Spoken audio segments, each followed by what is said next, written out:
आप देख रहे हैं इंडिया टाउन न्यूज, भारत की बात। नमस्कार, स्वागत है आपका हमारे खास बुलेटिन खबरें राजनांदगांव में और मैं हूं आपके साथ सुरभि शुक्ला। बुलेटिन में जाने से पहले आइए नजर डालते हैं आज की हेडलाइंस पर। मोबाइल ऐप से सट्टा कारोबार का भांडाफोड़, पुलिस ने 2 सटोरियों को किया गिरफ्तार। सट्टे के कारोबार को लेकर पुलिस की चेतावनी।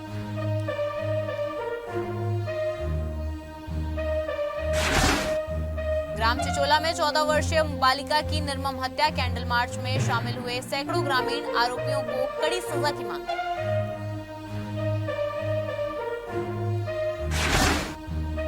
गौरव पथ की मूर्तियों की खराब हालत की पर चिंता, ध्यानचंद की मूर्ति सम्मान का उपेक्षा।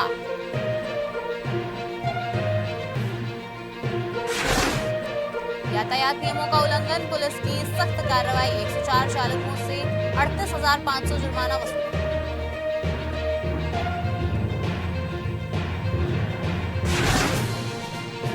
दिग्विजय कॉलेज में छात्रों का प्रदर्शन, अपने हक के लिए छात्रों ने उठाई आवाज, एनएसयूआई भी उतरा समर्थन।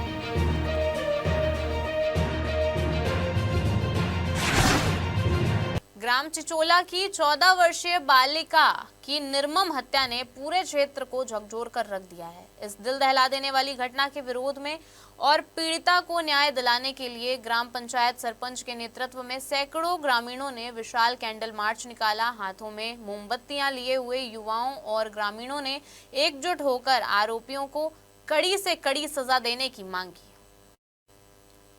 आपको बता दें कि यह घटना 28 मार्च 2026 की है, जब बालिका अपने मामा के विवाह समारोह में ग्राम पिपरिया आई थी। रिसेप्शन के दौरान वह अचानक लापता हो गई। पुलिस जांच में खुलासा हुआ कि मुख्य आरोपी मोहन वर्मा ने अपने साथियों के साथ मिलकर उसे अगवा किया और साक्ष्य मिटाने के उद्देश्य से उसका मोबाइल तोड़ दिया। आरोपियों ने हैवानियत की हदें पार करते हुए बालिका को जयरामनगर स्टेशन के पास चलती ट्रेन से नीचे फेंक दिया, जिससे उसकी मौके पर ही मौत हो गई। इस हृदय विदारक घटना के विरोध में गांव के लोग अवंती चौक से गौठान चौक तक कैंडल मार्च निकालकर आक्रोश व्यक्त करते हुए प्रशासन से दोषियों पर तत्काल और सख्त कार्रवाई करने की मांग कर रहे हैं। खैरागढ़ पुलिस ने अवैध जुआ और सट्टा गतिविधियों के खिलाफ की गई एक बड़ी कार्रवाई में 2 सटोरियों को गिरफ्तार किया है। दरअसल पुलिस को मुखबिर से सूचना मिली थी कि दाऊ चौरा क्षेत्र में मोबाइल ऐप के माध्यम से ऑनलाइन सट्टा पट्टी लिखकर जुआ खेलवाया जा रहा है। सूचना मिलने के बाद पुलिस ने तत्परता दिखाते हुए घेराबंदी की और आरोपियों को रंगे हाथ पकड़ लिया। गिरफ्तार सटोरियों की पहचान कमलेश साहू और किशन सारथी के रूप में हुई है। तलाशी के दौरान आरोपियों से 2 मोबाइल फोन, नगद और सट्टा पट्टी बरामद हुई। पुलिस ने बताया कि दोनों आरोपियों के खिलाफ मामला दर्ज कर लिया गया है और जांच जारी है। पुलिस ने यह भी कहा कि सट्टा गतिविधियों के खिलाफ कार्रवाई भविष्य में भी जारी रहेगी, ताकि जिले में इस तरह के अपराधों की कड़ी नकेल कसी जा सके। राजनांदगांव में पुलिस को बड़ी सफलता हाथ लगी है, जहां अवैध मादक पदार्थ की तस्करी के खिलाफ कार्रवाई करते हुए बसंतपुर पुलिस ने 3 आरोपियों को गिरफ्तार किया है। आरोपियों के पास से भारी मात्रा में गांजा बरामद किया गया है। इसी कड़ी में 3 अप्रैल 2026 को बसंतपुर थाना में मुखबिर से सूचना मिली कि मुंद्रा कुंज जीई के पास 3 व्यक्ति अवैध रूप से गांजा लेकर बिक्री के उद्देश्य से बस का इंतजार कर रहे हैं। सूचना मिलते ही पुलिस टीम ने मौके पर पहुंचकर घेराबंदी की और तीनों संदिग्धों को पकड़ लिया। पूछताछ में आरोपियों ने अपने नाम शिव कुमार राय, सालिक राम और पुष्पा वर्मन बताया। तलाशी के दौरान उनके पास से काले और भूरे रंग के थैलों में रखे कुल 9.114 किलोग्राम गांजा बरामद किया गया, जिसकी अनुमानित कीमत लगभग 1 लाख रुपए बताई जा रही है। पुलिस ने मौके पर ही मादक पदार्थ को जब्त कर लिया और आरोपियों के खिलाफ बसंतपुर थाना में धारा 20B एनडीपीएस एक्ट में दर्ज कर लिया। उड़ीसा बलांगीर से 3 लोग ट्रेन के माध्यम से तकरीबन 9 किलो मादक पदार्थ अवैध तरीके से राजनांदगांव के रास्ते मध्य प्रदेश लेकर के जा रहे थे। तभी राजनांदगांव की पुलिस को सूचना मिली कि ये लोग भागने के फिराक में हैं और राजनांदगांव पुलिस तत्परता दिखाते हुए उन तीनों व्यक्तियों को धर दबोचा है। और आपको बता दें कि ये राजनांदगांव के डोमिनोज पिज़्ज़ा के सामने में ये पूरी कार्रवाई हुई है। पुलिस के द्वारा वहाँ पर पकड़ा गया है घेराबंदी करके। अभी हमारे साथ में एएसपी कीर्तन राठौड़ जी मौजूद है। सर, किस प्रकार की ये कार्रवाई थी और कहाँ से आ रहे थे, कहाँ जा रहे थे और इनके पीछे इनका मकसद क्या? और राजनांदगांव जिला का जो रूट है वो हमेशा से ही जो मादक पदार्थ का लाने ले जाने का रूट रहा है। इसमें पहले भी बड़ी बड़ी कार्रवाइयाँ होती रही है। इसी में आदरणीय एसपी मैडम के द्वारा दिशा निर्देश दिया गया था कि इस प्रकार से जितने भी रूट है उसमें अचानक कभी कभी चेकिंग पॉइंट लगा करके चेक किया जाए, इसमें मुखबिर तंत्र को सक्रिय किया जाए। इसी के तारतम्य में सीएसपी वैशाली जैन मैडम जो के दिशा निर्देश में थाना प्रभारी बसंतपुर एमन साहू के द्वारा इसमें महत्वपूर्ण सूचना मिलने पर कल एक कार्रवाई की गई थी, जिसमें एनडीपीएस एक्ट के तहत कार्रवाई किया गया। इसमें 3 लोग जो कि धर्मपुर जिला पन्ना के रहने वाले हैं, जिसमें से एक भाई बहन है और दूसरा उसका भाई का दोस्त है, एक महिला है।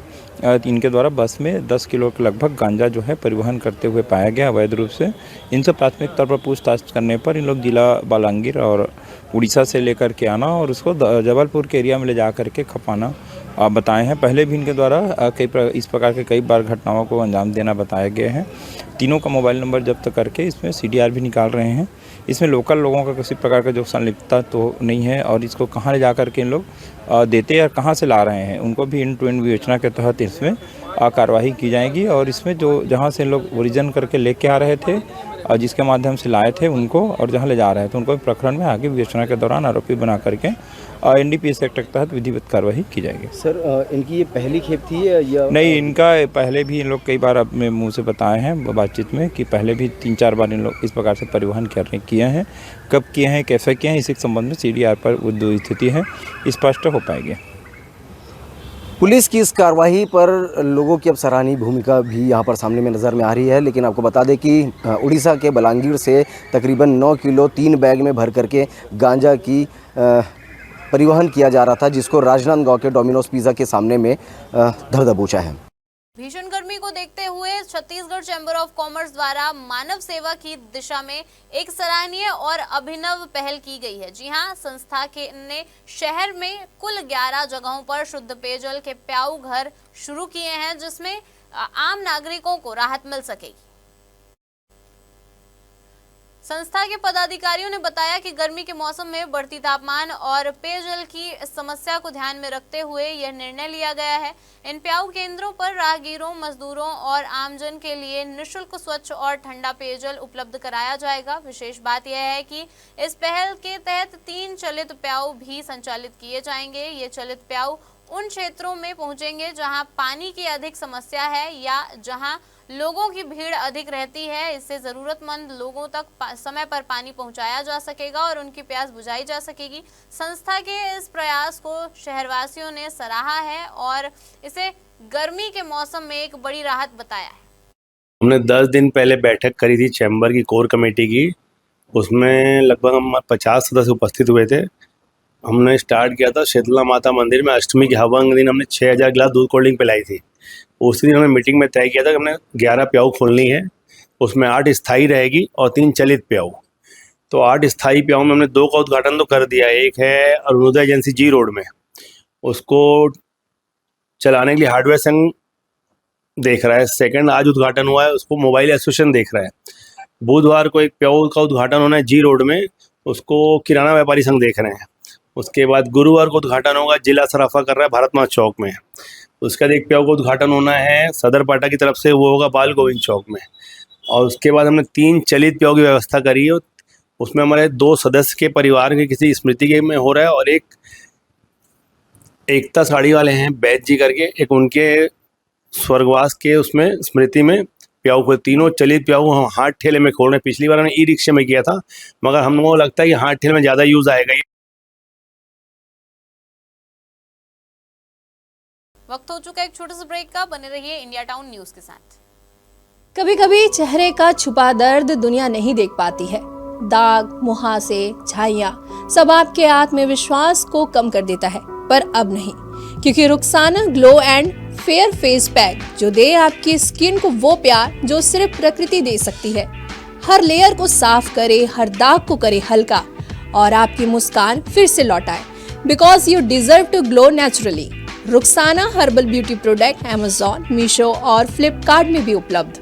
राजनांदगांव शहर में ट्रैफिक व्यवस्था को सही रखने के लिए प्रशासन से लेकर ट्रैफिक पुलिस तक की ओर से समय समय पर आदेश और गाइडलाइंस जारी की जाती हैं, लेकिन यह गाइडलाइंस अब बस कागजों तक ही सीमित रह गई है। जी हां, असल में शहर के प्रमुख मार्गों पर दिन के समय भारी वाहनों की लोडिंग अनलोडिंग की प्रक्रिया थमने का नाम नहीं ले रही है, जिससे शहर की यातायात व्यवस्था को हर दिन भारी जाम का सामना करना पड़ रहा है। राजनांदगांव शहर में लगातार यातायात की अव्यवस्था बढ़ते ही जा रही है, जिसका मूल रूप से एक सबसे बड़ा कारण जो सामने निकल के आ रहा है वो बड़े व्यापारी जो कि दिन में ही अपना व्यवसाय करने के लिए दिन में ही अपने दुकान पर उन गाड़ियों से सामान को उतार और चढ़ाव करते हैं, जिसकी वजह से यातायात बाधित होती है। जिस प्रकार से आप तस्वीरों में और देख पा रहे होंगे, ये हाईवे है, नेशनल हाईवे है, जहां पर कई व्यापारियों की दुकानें भी है। ऐसे राजनांदगांव में कई सारे और भी मार्ग है। जिस प्रकार से राजनांदगांव का पुराना रेस्ट हाउस से लेकर के रेलवे स्टेशन वाला मार्ग भी अब वो अतिक्रमण के चपेट में आते जा रहा है, अवैध तरीके से अघोषित पार्किंग के चपेट में आते जा रहा है। हालांकि यातायात विभाग ने पहले ही इस पर कार्रवाई सुनिश्चित कर दी थी, मगर वो कार्रवाई अब केवल और केवल कागजों पर नजर में आ रहा है। आपको बता दें कि यातायात विभाग के द्वारा कई बार ऐसे व्यापारियों के सामने में जो गाड़ियां खड़ी होती है, जो सामान वहां से उतरते हैं, जो सामान लाया जाता है, उस पर चालानी कार्रवाई तो की जाती है, मगर फिर भी यातायात सुरक्षा को मद्देनजर रखते हुए फलस्वरूप ये देखा जाता है कि वो व्यवस्था आज भी उसी प्रकार से ही संचालित हो रही है जिस तरीके से यातायात को एक बाधित किया जा सकता है। इस विषय को लेकर के राजनांदगांव के कुछ लोगों से भी बात करेंगे और जो जिम्मेदार व्यक्ति है उनसे भी जवाब जानने की कोशिश करेंगे कि आखिरकार विभाग के द्वारा नोटिस देने के बावजूद भी अब तक की कार्रवाई शून्य नजर में आती है। कैमरा पर्सन विश्वनाथ देवांगन के साथ India town news, Saurabh Tamrakar, Rajnandgaon. आप सोचिए कि सुबह से लेकर दोपहर तक प्रमुख सड़कों पर ट्रक और पिकअप वाहन ऐसे खड़े रहते हैं जैसे ये सड़क ही इनकी है। इन वाहनों के खड़े होने से सड़कें सक्रिय हो जाती हैं और छोटे छोटे वाहन जैसे दोपहिया और चार पहिया वाहनों के लिए रास्ता मिलना तक मुश्किल हो जाता है। इस वजह से स्कूल जाने वाले बच्चे, ऑफिस जा रहे कर्मचारी और बाजार में खरीदारी करने वाले लोग दिन भर जाम में फंसे रहते हैं। बात करें प्रशासन की तो उसने अब पहले ही शहर में दिन के वक्त भारी वाहनों के प्रवेश और लोडिंग अनलोडिंग पर रोक लगाई थी, लेकिन उस आदेश का कोई असर नहीं दिख रहा है। व्यापारियों की मर्जी के मुताबिक वे जब चाहे माल उतारने चढ़ाने का काम शुरू कर देते हैं। इसके बावजूद ट्रैफिक पुलिस और अन्य संबंधित विभागों का मौन ताश के पत्तों की तरह गिरता जा रहा है। नतीजा ये है कि लोग रोजाना की जद्दोजहद में फंसे रह जाते हैं, जबकि प्रशासन ने सिर झुकाकर बस कागजी आदेश जारी कर दिए हैं। क्या प्रशासन को ये कागजों तक सीमित रहना चाहिए या इसे सख्ती से लागू करना चाहिए? समय आ गया है कि प्रशासन अपनी जिम्मेदारी निभाए और दिन के वक्त लोडिंग अनलोडिंग पर रोक लगाई जाए। राजनांदगांव शहर में लगातार पार्किंग के नाम पर अव्यवस्थाएं देखी जा रही है, जहां पर कई जगह ऐसे भी चिन्हांकित देखे जा रहे हैं जिस जगह पर पुलिस विभाग के द्वारा पूर्व में ही उन्हें दुकानदारों को नोटिस भी दिया जा चुका है, मगर आज भी नो एंट्री वाले जगहों पर, राहों पर अपने ही दुकान के सामने में अवैध तरीके से गाड़ियों को खड़ी कर देते हैं और गाड़ियों से सामान की लोडिंग और अनलोडिंग की जाती है, जिसका फलस्वरूप ये भी देखा जाता है कि लगातार उन सभी राहों पर सड़क दुर्घटनाएं जैसे समस्याओं से लोगों को गुजरना पड़ता है। जो एम्बुलेंस निकलते हैं उन्हें भी काफ़ी दिक्कत होती है और जो आसपास के स्कूली बच्चे होते हैं उनके भी आवागमन में काफ़ी दिक्कतों का सामना करना पड़ता है। आज इसी विषय को लेकर के हम राजनांदगांव नगर पुलिस अधीक्षक अलेक्जेंडर कीरोज आपके पास मौजूद हुए हैं और सर से जानने की कोशिश कर रहे हैं, सर किस प्रकार की यहाँ पर यातायात व्यवस्थाओं को बनाई गई है। पूर्व में भी देखा जा रहा है कि इनके लिए नोटिस भी जारी किया जा चुका है, मगर अब तक के उस पर किसी भी प्रकार से पहल नहीं देखी जा रही है। देखिए, इसमें हमारी जो ट्रैफिक प्रभारी है नवरत्न जी और उनकी टीम द्वारा लगातार नो एंट्री में कार्रवाई की जा रही है। पिछले करीबन 5-7 दिन से हमारे पुराना सर्किट हाउस से लेकर रेलवे स्टेशन रोड, पुराना बस स्टैंड, नया बस स्टैंड, महावीर चौक और पोस्ट ऑफिस के पास जहाँ जहाँ नो एंट्री है वहाँ लगातार कार्रवाई की जा रही है। पिछले 6-7 दिन में करीबन 700 छोटे बड़े वाहनों को हमने चालान काटा है, और जो वाहन मालिक है वो गाड़ी को बीच रोड में खड़े करते हैं, उसको लॉक करके हम उसको चालान काट रहे हैं। और रही नो एंट्री की बात, नो एंट्री रात्रि 10 बजे से लेकर सुबह 9 बजे तक रहता है, और हम लोग सारे वाहन मालिकों को इस संबंध में एक बार बैठक किए हैं और पुनः इस पे समझाइश देकर कार्रवाई करने के लिए कोशिश कर रहे हैं। सर, लगातार देखा जा रहा है पुलिस विभाग के द्वारा, यातायात के द्वारा नो एंट्री वहां पर घोषणा कर दी गई है, उन्हें समझाइश भी दे दी गई है, लेकिन चालानी कार्रवाई, कागजों की कार्रवाई के अलावा वास्तविकता वहां पर कुछ और ही नजर में आती है। और लगातार दिन के वक्त में ही गाड़ियों की लोडिंग अनलोडिंग होती है, जिससे आम लोगों को काफी दिक्कतों का सामना करना पड़ता है। इस संबंध में हमने जनवरी माह में भी ट्रैफिक जागरूकता सप्ताह चलाया था, और सभी वाहन मालिकों को, दुकानदारों को भी समझाइश दी जाकर कार्रवाई कर रहे हैं, और समझाइश और एक इस मामले में जागरूकता लाकर इस समस्या का हल किया जाएगा। लगातार शहर भर में जो अव्यवस्थाएं बनी हुई है, जिसको लेकर के राजनांदगांव के पुलिस विभाग के द्वारा पहले ही नियम कानून के आधार पर जो कार्यवाही है उसे सुनिश्चित की जा चुकी है। लगातार कार्यवाही देखी भी जा रही है, मगर सबसे बड़ा विषय तो यही उठता है कि आखिरकार इतनी कार्यवाही के बावजूद भी सड़क पर लोगों का चलना दुभर हो जाता है, और जो बड़े व्यापारी हैं जिनको नो एंट्री वहां पर घोषित कर दिया गया है, फिर भी वहां पर गाड़ियां आसानी से पहुंच जा रही है और लोगों को तकलीफों का सामना करना पड़ रहा है। आम लोगों से भी जानने की कोशिश करेंगे कि इस ट्रैफिक व्यवस्था पर और राजनांदगांव की सड़क सुरक्षा को लेकर के उनकी क्या कुछ राय है। कैमरा पर्सन अवधेश यादव के साथ India town news, Saurabh Tamrakar, Rajnandgaon. देखिए, बहुत गंभीर मसला है। अच्छा क्वेश्चन है आपका। निश्चित रूप से चरमराई तो नहीं कह सकते, निश्चित व्यवस्था थोड़ी ऊपर नीचे जरूर है, इसमें सबका सहयोग चाहिए। हम जितना पुलिस से अपेक्षा करते हैं उतना हमको भी समझना होगा। विगत दिनों भी हमने अभिषेक जी से मुलाकात भी की थी, अभिषेक सिंह जी से। उनको भी हमने यही समस्या बताई थी कि सर ऐसा ऐसा है करके, तो उन्होंने भी बोला था ठीक है, जो सुझाव समझ लो क्या बेहतर हो सकता है वो करते हैं। तो हमने 4-5 ये चिन्हित की थी। उसमें सबसे पहले तो हमने पार्किंग के लिए 3-4 स्पॉट बताए हैं। एक जैसे पुत्री शाला है यहाँ पर, उसको बना देना चाहिए पार्किंग के लिए। एक गंज चौक में जगह पड़ी है, उसको बनाना चाहिए पार्किंग के लिए। जब तक पार्किंग की व्यवस्था प्रॉपर हम नहीं करेंगे तब तक ये चीज़ें, गाड़ियाँ तो रोज़ बढ़ना है, व्यापार तो आप कमज़ोर नहीं कर सकते। तब जब गाड़ियाँ बढ़ेगी तो उसके लिए व्यवस्था ही बढ़ानी होगी। तो जब तक हम पार्किंग की व्यवस्था नहीं करेंगे तब तक इसका स्थायी समाधान नहीं होगा। और दूसरा मेरा ये भी मानना है, होलसेल बाजार जो एकदम ज़्यादा ही मतलब ट्रैफिक से घिरा है, होलसेल वालों को थोड़ा सा बाहर आना होगा। जी देखिए, आज राजनांदगांव की जो ट्रैफिक की स्थिति है वो बहुत ही ज़्यादा लचर हो चुकी है और दिन ब दिन और भी ज़्यादा लचर होती जा रही है। आप देखेंगे आए दिन कभी एक्सीडेंट सामने आते हैं। आप चिखली ओवरब्रिज का नाम तो आए दिन सुनते रहते हैं हम लोग एक्सीडेंट के मामलों में। और उसके अलावा जो दिन में आप बात कर रहे हैं लोडिंग अनलोडिंग करने की, तो कई जगह उससे ग्रसित है, जैसे कि खासकर गंज लाइन।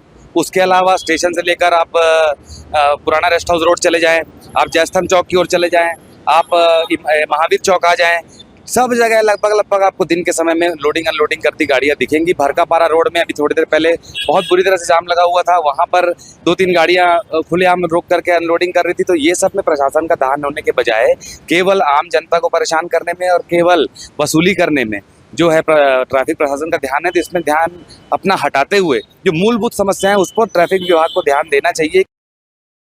गौरव पथ पर स्थित नगर निगम द्वारा स्थापित खेल की मूर्तियों की स्थिति इन दिनों चिंता का विषय बन चुकी है। जहां एक ओर यह स्थल खेलों के प्रति नगर निगम की प्रतिबद्धता को दर्शाता है, वहीं दूसरी ओर उसी स्थान पर उपेक्षा और गंदगी के कारण इस मूर्ति श्रृंखला की महत्वता को नकारा जा रहा है।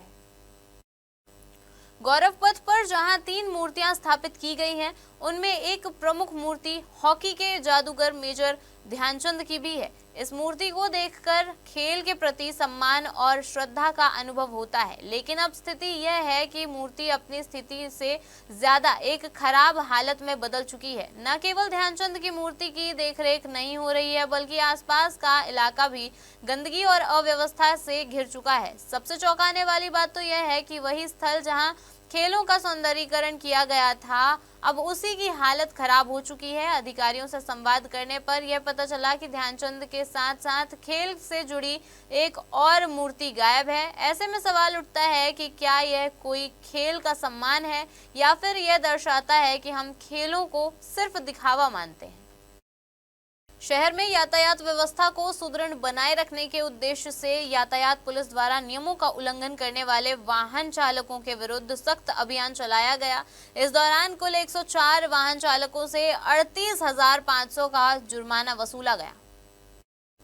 यह कार्रवाई पुलिस अधीक्षक अंकिता शर्मा के निर्देशन एवं अतिरिक्त पुलिस अधीक्षक कीर्तन राठौर के मार्गदर्शन में यातायात प्रभारी निरीक्षक नवरत्न कश्यप के नेतृत्व में की गई। अभियान शहर के विभिन्न प्रमुख स्थानों पुराना rest house road, railway station road, post office Chowk से गुरु नानक चौक तक, सर्विस रोड, जय स्तंभ चौक, मानव मंदिर चौक, फव्वारा चौक एवं गुड़ाखू लाइन में संचालित किया गया। अभियान के दौरान शराब पीकर वाहन चलाने वाले 4 चालकों पर कार्रवाई करते हुए उन्हें न्यायालय में पेश किया गया। इसके अलावा ओवर स्पीड के 8, रेड सिग्नल जंप के 20, दोपहिया पर 3 सवारी के 17, नो पार्किंग के 20, 12, सीट बेल्ट न लगाने के 4, बिना लाइसेंस के 2, वाहन चलाते समय मोबाइल उपयोग के 1 और मौके पर दस्तावेज प्रस्तुत न करने के 23 प्रकरण दर्ज किए गए। राजनांदगांव के दिग्विजय कॉलेज में आज उस समय हड़कंप मच गया जब बड़ी संख्या में छात्र छात्राओं को प्रैक्टिकल परीक्षा में फेल कर दिया गया। इसके बाद ये मामला सामने आया। इस फैसले से नाराज छात्रों ने एनएसयूआई के पदाधिकारियों के साथ मिलकर कॉलेज का घेराव कर दिया और जमकर विरोध प्रदर्शन किया। दरअसल छात्रों का आरोप है कि बिना उचित कारण के उन्हें प्रैक्टिकल में फेल किया गया है। परीक्षा में फेल छात्रों का कहना है कि अगर 1-2 छात्र फेल होते तो समझ आता, लेकिन इतनी बड़ी संख्या में छात्रों को फेल करना कई सवाल खड़े करता है। प्रदर्शन कर रहे छात्रों ने बताया कि उन्होंने अपने प्रैक्टिकल फाइल और परीक्षाएं पूरी ईमानदारी से दी हैं, इसके बावजूद उन्हें कम अंक देकर फेल कर दिया गया। छात्रों का आरोप है कि यह मूल्यांकन प्रक्रिया पूरी तरह से संदिग्ध है। वहीं एनएसयूआई के पदाधिकारियों ने कॉलेज प्रबंधन से इस मामले में पुनर्मूल्यांकन और छात्रों के नंबर बढ़ाने की मांग की है। उनका कहना है कि अगर जल्द ही छात्रों के साथ न्याय नहीं किया गया तो आंदोलन और तेज किया जाएगा। फिलहाल कॉलेज प्रबंधन की ओर से इस मामले में कोई स्पष्ट जवाब नहीं आया है, लेकिन छात्रों का प्रदर्शन लगातार जारी है। हम 1 तारीख को कॉलेज में आए थे छात्रों के साथ। एक ही सब्जेक्ट में जो बीएससी 3rd सेमेस्टर के छात्र छात्रा हैं, एक ही सब्जेक्ट में जूलॉजी और केमिस्ट्री में ज़्यादा से ज़्यादा बच्चों को फेल कर दिया गया। हमने जब इस विषय की जांच की, प्रिंसिपल मैडम से बात की, तो उन्होंने बोला कि मैं इस पर जल्द से जल्द कार्रवाई कराती हूँ। आज का हमें डेट दिया था कि शनिवार को मैं आप लोग को इस पर कार्रवाई करके आपको आगे का परिणाम बता दूंगी। जब हमने इस पर और अधिक जानकारी प्राप्त की तो ऐसा है कि जूलॉजी डिपार्टमेंट में बच्चों से फाइल जमा कराया गया, फाइल तक चेक नहीं हुआ है। इस तरह की हमें समस्या सामने आ रही है और एक ही सब्जेक्ट में बच्चों को फेल करने के कारण कई सारे बच्चों का भविष्य खराब हो रहा है, जिस पर एनएसयूआई आवाज उठा रही है। अगर इस पर जल्द से जल्द निर्णय कॉलेज प्रशासन द्वारा नहीं लिया गया तो एनएसयूआई इससे भी आगे उग्र आंदोलन करेगी। मेरे आंसर शीट में नंबर नहीं दिए हैं और आंसर पूरा सही है, रीचेक के लिए निकलवाई हूँ, आंसर पूरा सही है बट नंबर नहीं मिला है और यहीं के सर चेक करके बोले हैं कि नंबर बढ़ जाएगा और सही आंसर लिखे फिर भी नंबर नहीं दिए। अभी क्या बोल रहे हैं? अभी तो मतलब हम लोग 2000 दे के पेपर निकलवाएंगे और उसके बाद 300 और देकर हम लोग रीचेक के लिए एप्लीकेशन डाल रहे हैं। अभी भी और पैसे की मांग कर रहे हैं? हाँ। और बहुत लोग हैं साथ में, सभी लोग एक साथ को फेल कर दिया गया? हाँ, लगभग सभी लोग को फेल किए हैं जबकि उनकी गलती कोई नहीं है। हमारे खास बुलेटिन खबरें राजनांदगांव में फिलहाल इतना ही। देखते रहिए इंडिया टाउन न्यूज, भारत की बात। नमस्कार। आप देख रहे हैं इंडिया टाउन न्यूज, भारत की बात।